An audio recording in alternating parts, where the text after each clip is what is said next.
What happens when America's most beloved icon walks into a studio expecting warmth, and instead finds quiet condescension, thinly veiled mockery, and a host who mistakes arrogance for authority? This isn't a story about shouting, it's a story about restraint, about dignity, and about the moment even the kindest person alive decides, enough.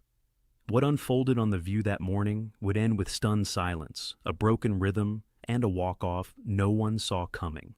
The studio looked exactly as it always did in wintertime: soft golden lights, a carefully arranged holiday backdrop, candles glowing behind the glass desk, wreaths framing the windows, and the unmistakable warmth that The View liked to project, especially this time of year. It was designed to feel safe, inviting, friendly. Dolly Parton noticed all of it the moment she stepped onto the set. She wore black sequins that caught the light without shouting for attention, her blonde hair styled just enough to be unmistakably Dolly, but softer than the stage persona people expected. She waved to the audience, that familiar smile instantly pulling applause from every corner of the room. Joy Behar watched her closely, not smiling, not frowning, just watching. Whoopi Goldberg leaned forward first, as she usually did, grounding the moment. "Please welcome the one and only Dolly Parton." The applause swelled again. Dolly nodded, placed a hand briefly over her heart, and sat down, folding her hands neatly on the table. 2.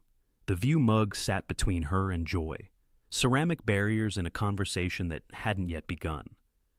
"Thank you for having me," Dolly said warmly. "It's good to be here."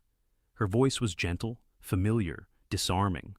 For the first few minutes, everything followed the script. Whoopi asked about Dolly's latest music project. Another host mentioned her literacy work. There was laughter, polite admiration, safe ground. Dolly answered with ease, thoughtful but concise, never self-promotional, never rehearsed. She spoke about creativity, about giving back, about how she never expected any of this when she grew up in the Tennessee mountains.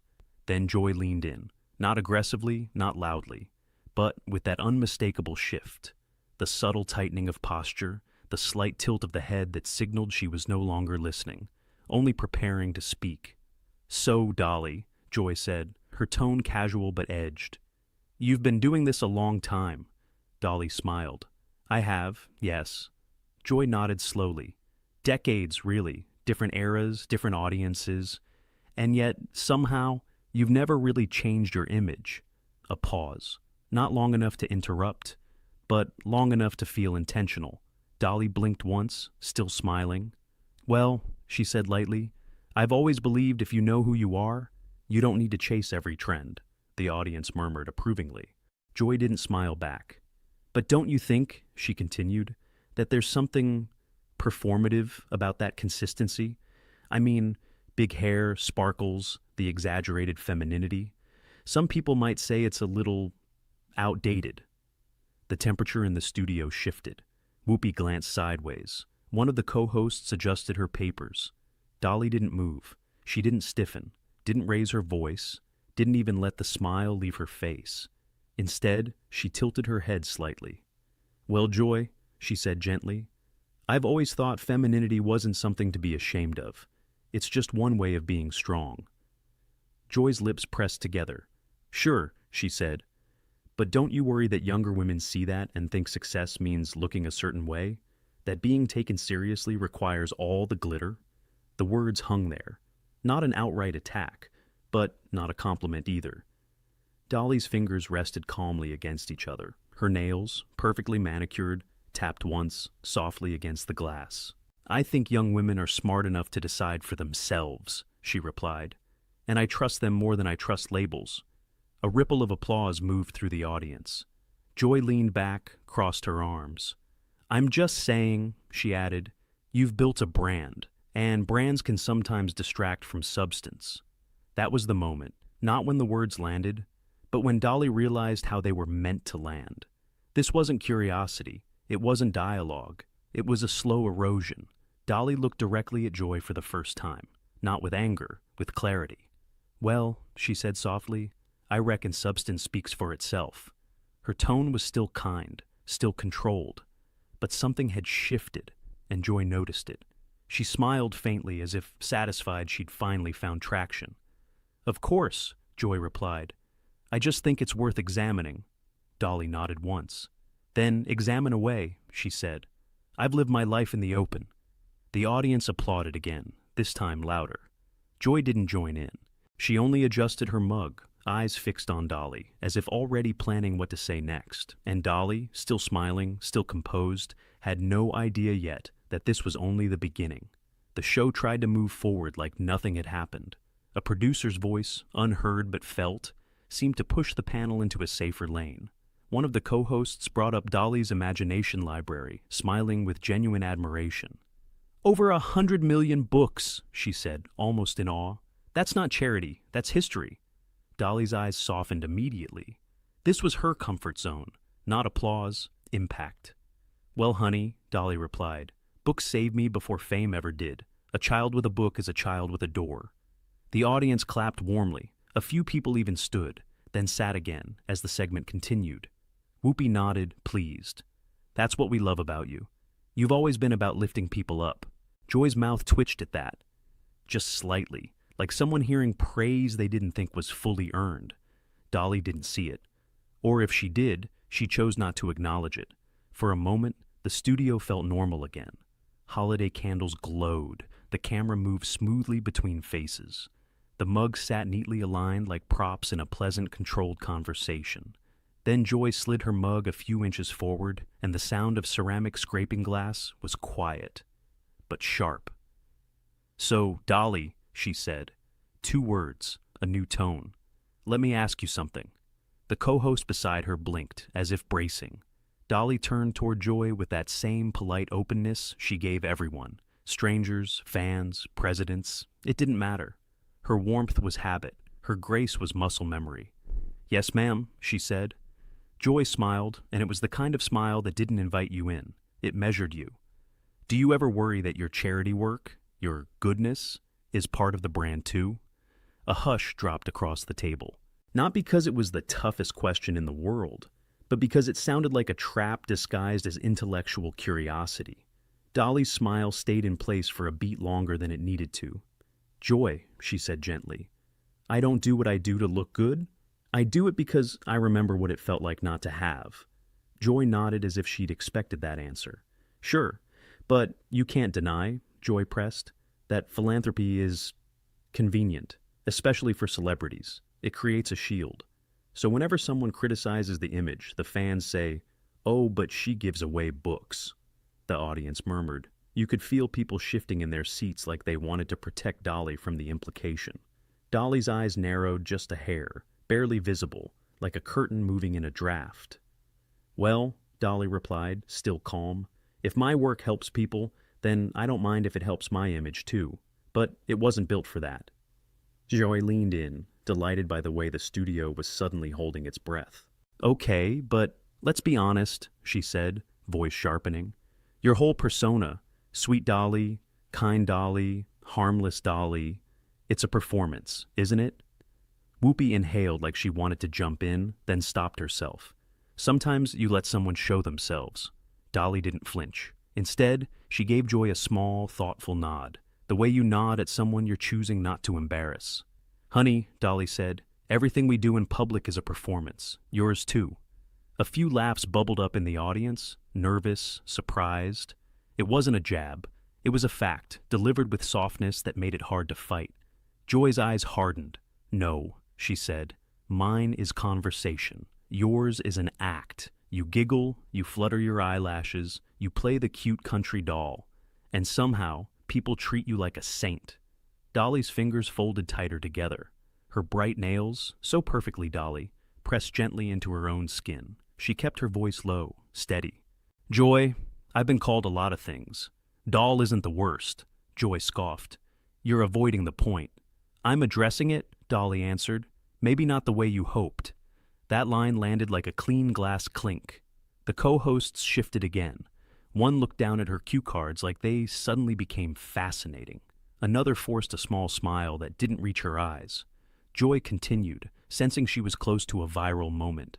Here's the point. You present yourself as this symbol of empowerment, but your entire image is built around what men wanted women to look like for decades. Big hair, tiny waist, loud sparkle, It's not exactly progressive. There it was. Not curiosity, judgment. Dolly blinked slowly. When she spoke, her voice was still sweet, but no longer soft. "Joy," she said, "I didn't build myself to please men. I built myself to survive the world." Her words were simple, but they carried something heavier than the sequins ever could. Joy opened her mouth, ready to pounce again, but Dolly held up a finger, polite, measured, firm. "And before you decide what kind of woman I am," Dolly continued, "you might want to ask yourself something." Joy's face tightened. "What?" Dolly's smile returned, but it looked different now. It wasn't warmth, it was composure. "When you look at me," Dolly asked quietly, "do you see a woman who chose her own life? Or do you only see what you've been taught to resent?" The studio went still. It wasn't a mic drop moment yet. It was worse for Joy. It was a mirror.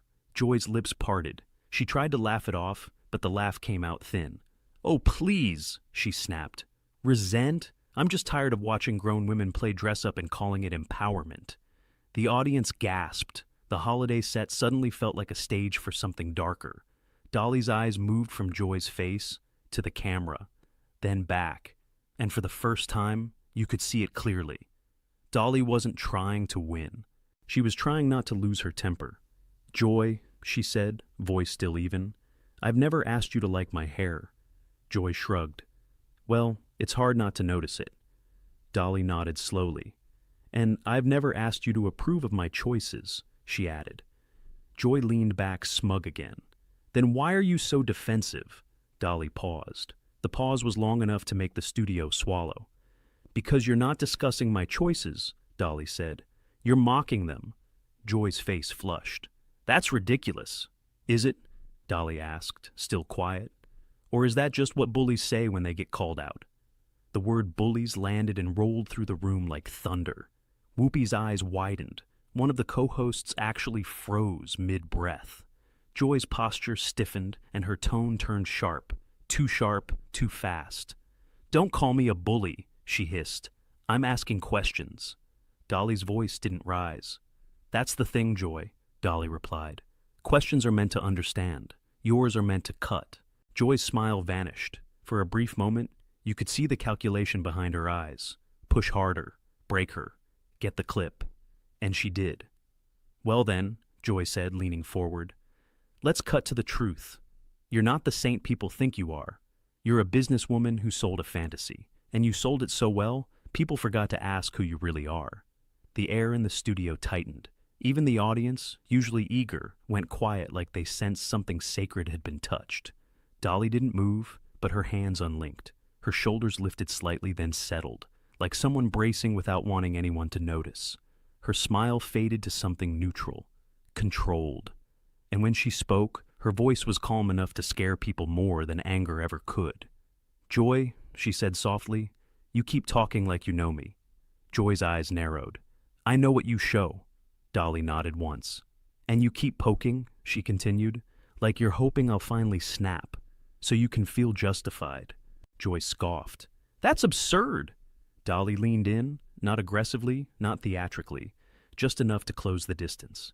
"No, honey," she said. "That's exactly what this is." The studio held its breath. Because Dolly Parton, America's sweetheart, had stopped being sweet. And Joy Behar had just realized she might have pushed the one person in the room who didn't need to raise her voice to destroy a narrative. Joy opened her mouth to fire back, but Dolly spoke first. "One more question from you like that," Dolly said, still quiet. "And we're going to have a very different kind of conversation." Joy blinked. For the first time all day, she didn't have a line ready, but she wasn't the type to retreat. She only smiled, thin, sharp, dangerous. "Good," Joy said, "because I'm not done." And the way she said it made the producers behind the cameras reach for their headsets, because everyone knew now. This wasn't an interview anymore. It was a collision. The producers should have cut to commercial. Everyone in the room felt it, that invisible pressure when a conversation has gone too far, but no one wants to be the one to pull the cord. The holiday candles still flickered behind the desk, absurdly calm, as if unaware that the atmosphere had turned sharp enough to draw blood. Joy Behar adjusted in her seat, clearly energized now. This was her terrain, conflict framed as conversation. Dolly sat back slightly, hands resting together again. But the softness was gone. What remained was composure sharpened into something deliberate. Joy cleared her throat. "You know," she said, feigning reflection, "people love to protect you, Dolly. That's fascinating to me. You say one sweet thing, and the audience applauds like you've solved world peace." A few uncomfortable laughs scattered through the studio. Dolly didn't react. "I mean," Joy continued, waving a hand casually, "you talk about kindness and empowerment, but you've never really challenged the system. You benefited from it. You played into it. That's not bravery, that's marketing." The word marketing hung heavy. Whoopi shifted forward. "Joy, no, let her answer," Joy interrupted quickly. "I'm genuinely curious." The lie in that sentence was obvious to everyone, except Joy herself. Dolly inhaled slowly through her nose. It wasn't dramatic, it wasn't visible, but it was the kind of breath you take when you're deciding whether to keep the peace or finally speak the truth. "I've challenged plenty," Dolly said calmly. "Just not the way you seem to prefer." "Oh?" Joy raised an eyebrow. "How so?" Dolly turned her head slightly toward the audience before answering, not for approval, but for grounding. "I challenge poverty by refusing to stay poor," she said. "I challenged illiteracy by putting books into children's hands. I challenged exploitation by owning my work." Joy smirked. "And you challenge beauty standards by exaggerating them?" A sharp intake of breath rippled through the audience. Dolly's eyes finally hardened. "Joy," she said, her voice still controlled, but unmistakably firm, "you keep confusing your opinion with authority." Joy laughed, a short, dismissive sound. "That's rich." "No," Dolly replied. "What's rich is sitting behind a desk judging women's lives from a distance." The applause this time was louder, more confident. People were no longer unsure which side they were on. Joy's smile vanished completely. "You're deflecting," she snapped. "This whole persona, this 'I'm just a sweet country girl' act, it's manipulative. You use charm so people won't question you." Dolly leaned forward slightly, her elbows just brushing the table. "Let me be very clear," she said. "I've never asked anyone not to question me." Joy folded her arms. "Then answer this honestly. If you're so empowered, why cling to an image that was designed by men?" That was the line. Not because it was new, but because it was relentless. Dolly stared at Joy for a long moment, long enough that the studio went completely silent. Even the crew behind the cameras stopped moving. When she spoke again, her voice was steady, but stripped of warmth. "I didn't cling to anything," Dolly said. "I chose." Joy scoffed. "You call that choice?" "Yes," Dolly answered. "Because choice doesn't have to look like yours to be valid." Joy shook her head. "You're romanticizing conformity." Dolly smiled faintly, not kindly. "And you're weaponizing contempt." The words landed with surgical precision. Joy opened her mouth to retort, but Dolly didn't let her. "You know what bothers me most, Joy?" Dolly continued. "It's not that you don't like my hair. It's not that you don't respect my work." Joy rolled her eyes. "It's that you keep talking like there's only one correct way to be a woman. And surprise, it just happens to look like you." The studio erupted. Applause broke out before anyone could stop it. A few people even stood. Whoopi exhaled sharply, half impressed, half alarmed. Joy's face flushed crimson. "That's absurd," she snapped. "You're projecting." "No," Dolly said quietly. "I'm observing." Joy leaned forward now, voice raised, irritation bleeding through her words. "I'm tired of women like you getting a free pass because you smile and donate money. You don't get to avoid scrutiny just because people find you likable." Dolly nodded slowly. "And you don't get to disguise hostility as scrutiny just because you enjoy tearing people down." Joy's jaw tightened. "That's insulting." Dolly met her gaze without blinking. "So is being called a cartoon. So is being reduced to my appearance. So is having my life's work dismissed as a costume." The room was electric now. This wasn't daytime TV anymore. This was a reckoning. Joy raised her voice further. "You want honesty? Fine. I think your whole image infantilizes women. I think it tells them they need to be cute to be accepted. And I think it's irresponsible." The silence afterward was brutal. Dolly's expression didn't change, but something behind her eyes did. She straightened her jacket slowly. deliberately. "You don't get to tell women what empowers them," Dolly said, each word measured. "Not you, not me, no one." Joy laughed bitterly. "Spare me the lecture." Dolly's voice dropped lower. "This isn't a lecture," she said. "This is a boundary." Joy blinked. "For the last 20 minutes, Dolly continued, you've talked at me, not with me. You've mocked my appearance, questioned my motives, and dismissed my choices." Joy opened her mouth, but Dolly raised a hand, not to silence her, but to stop the spiral. "I stayed," Dolly said, "because I believed you'd eventually ask something worth answering." The words stung more than any insult. Joy's composure cracked. "You're being dramatic?" Dolly nodded once. "That's what people say when they don't like being confronted." Joy stood abruptly, chair scraping loudly against the floor. "I don't have to sit here and be accused of bullying," she snapped. "This is my show." Dolly looked at her calmly. "That," Dolly replied, "is exactly the problem." Joy froze. "This isn't your show," Dolly continued. "It's a platform, and platforms come with responsibility." Joy's voice rose to a near shout. "You don't get to lecture me about responsibility." Dolly leaned back as finally exhaling. "You're right," she said. "I don't." She paused. "But I do get to decide how I'm treated."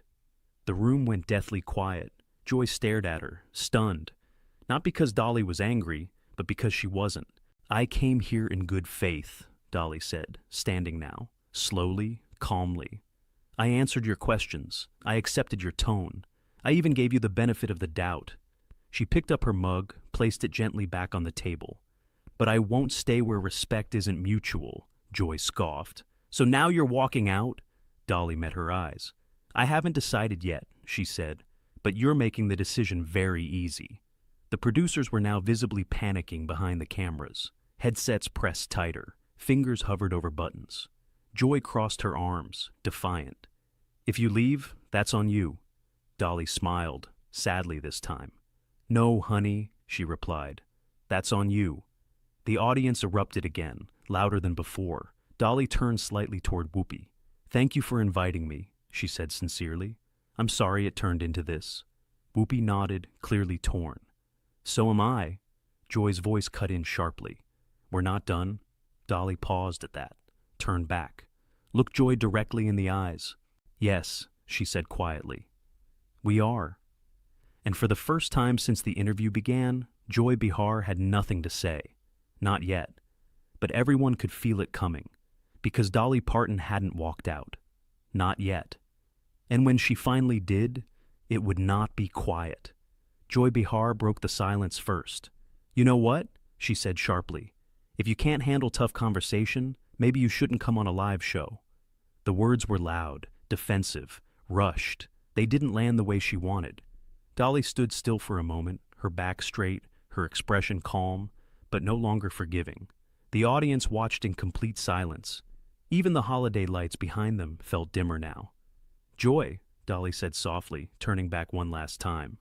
"Tough conversation isn't the same thing as disrespect." Joy rolled her eyes. "Oh, please. You're just upset because someone finally challenged you." Dolly smiled faintly. "No," she replied. "I'm upset because you confuse cruelty with courage." That did it. Joy scoffed, throwing her hands up. "Fine. Walk out. Prove my point."